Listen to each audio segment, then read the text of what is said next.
आज आपण एक नवीन प्रकारची आळूची वडी पाहणार आहोत। 1 चमचा डाळीचं पीठ घेतलं तर अर्धा चमचा ज्वारीचं पीठ घ्यायचं। त्यात जरा ओवा चुरून घालायचा, मीठ टाकायचं चवीनुसार, तिखट टाकायचं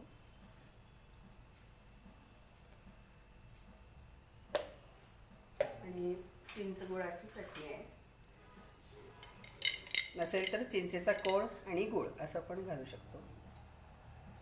ही माझ्याकडे शिल्लक होती म्हणून मी ही वापरते। ह्यात थोडीशी हळद घालायची चिमूटभर आणि हे व्यवस्थित मिक्स करून घ्यायचं। आणि आपण भजी करतो त्याप्रमाणे पीठ पातळ करून घ्यायचं भजीसारखं। हे पीठ असं भजीपेक्षा थोडंसं दाटसर असते।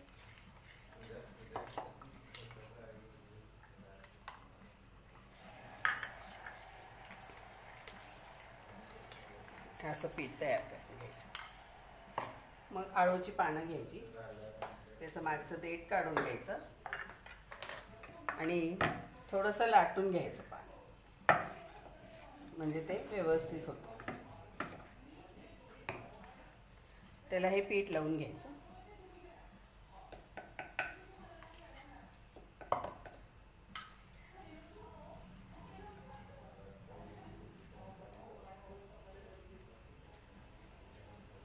असं पीठ लावून घ्यायचं आधी आणि मग अशी घडी करून घ्यायची।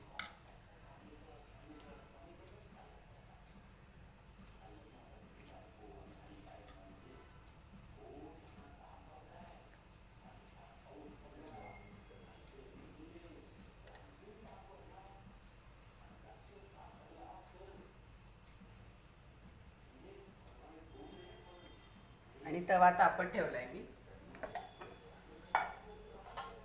त्याच्यावर थोडंसं तेल सोडायचं, त्याच्यावर ही पानं अशीच ठेवून द्यायची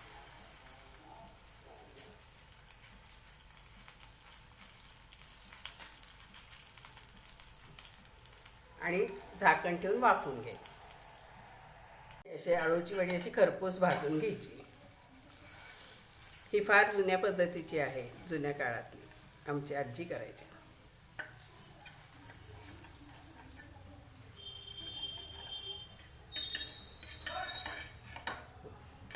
अशी खरपूस भाजून घ्यायची।